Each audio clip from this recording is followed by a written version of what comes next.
C'est un projet qui date d'il y a tellement longtemps. C'est un projet qui devait se réaliser. Et j'éprouve un soulagement. Parce que, voilà, il est fait. Ce qu'on a souhaité, c'est vraiment que, encore aujourd'hui et demain, des gens puissent découvrir la philosophie d'Itsuo Tsuda et puissent l'approfondir à travers tout ce qui a nourri cette philosophie.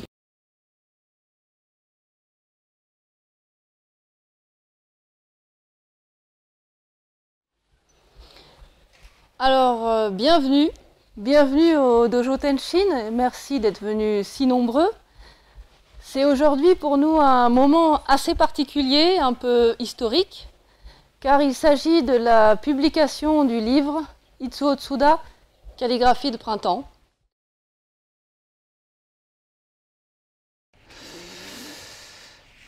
Les calligraphies d'Itsuo Tsuda sont un trésor. Elles nous replongent dans l'essentiel de ce qu'est l'écriture, un média pour la communication. Et dans ce cas précis, pour l'enseignement. Auteur de 9 livres, Itsuo Tsuda n'a eu de cesse de faire passer un message à ses contemporains. On dirait que cet homme aime la difficulté. Pourquoi trace-t-il ses calligraphies en utilisant la technique du Roketsutsome, qu'on peut voir ici? Une voie qui permet de faire passer des messages pour le futur, et un enseignement qui agit sur le subconscient. Une voie qui exige aussi la capacité de faire le vide mental, et donc la spontanéité, mais qui présente des difficultés particulières, surtout lorsque, comme Tsuda, on utilise la technique de Roketsutsome, qui est non seulement inhabituelle, mais à ma connaissance complètement inusitée dans l'art du Zenga. C'est bien évidemment cette direction qu'il va prendre. Comme à son habitude, il choisit la plus difficile. Itsuo Tsuda est donc une fois de plus un chercheur et un innovateur. Ses calligraphies, il les trace sans aucune prétention. D'ailleurs, il cède ses calligraphies pour quelques francs à qui veut bien s'y intéresser. Il me dira d'un ton désolé, un jour où je l'accompagnais en voiture: les Français ne comprennent rien à la calligraphie. Au Japon, elles sont vendues des milliers de yens et on en fait des expositions qui attirent des centaines de personnes. Ici, ça n'intéresse pas grand monde. À la rigueur, quelques spécialistes. Effectivement, à l'époque, très peu de personnes y accordaient une valeur autre que sentimentale. Souvent par ignorance, toujours par incompréhension. L'exposition d'aujourd'hui est un hommage. Le livre que nous avons publié est notre manière de participer à son travail, de le continuer et de rendre à Itsuo Tsuda l'impact qu'il devait avoir sur notre société à travers ses calligraphies.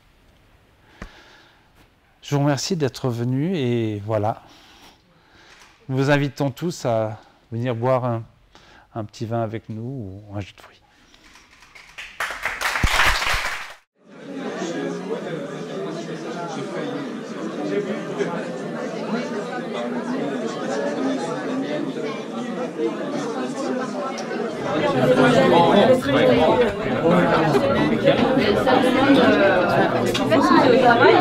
Et aussi des cotisations.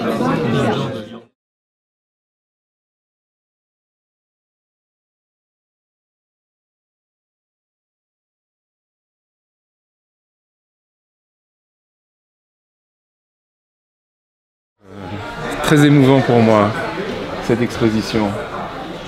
Je me revois petit garçon devant la première exposition de Maître Tsuda. Et c'est des souvenirs extraordinaires qui m'assaillent. Je me rappelle de formes qui étaient à la fois très sereines et parfois très tourmentées. Et on ne comprenait pas vraiment, mais il y avait quelque chose à l'intérieur, quelque chose de nous à l'intérieur qui se sentait attiré. Et à l'époque, j'étais jeune homme, je ne gagnais pas beaucoup d'argent. J'ai dit à Maître Tsuda, si j'avais de l'argent, je vous aurais pris cette calligraphie-là. C'est celle qui dit le dragon caché dans les temps fait surface, le talent transparaît. Il m'a dit prenez-la, vous me la payerez quand vous pourrez. Et ça a été la première calligraphie que j'ai acquise. Ben moi ça m'émeut beaucoup parce que c'est une œuvre unique et que c'est aussi l'occasion pour les gens qui vont découvrir cet endroit et puis le livre, peut-être au hasard de la vie, de découvrir l'œuvre de Tsuda et peut-être la pratique. Moi j'ai commandé ce bouquin pour l'avoir, parce que c'est bien de pouvoir réunir autant de choses, puis bon j'ai commandé le bouquin. Et maintenant je comprends que je vais avoir un autre rapport avec les calligraphies de Tsuda, parce qu'on va les avoir en grande majorité toutes sous les yeux dans le même ouvrage, et que compte tenu du parcours qu'on a chacun, c'est une autre compréhension, une autre relation avec ces objets insolites, quoi, en fait, a priori insolites.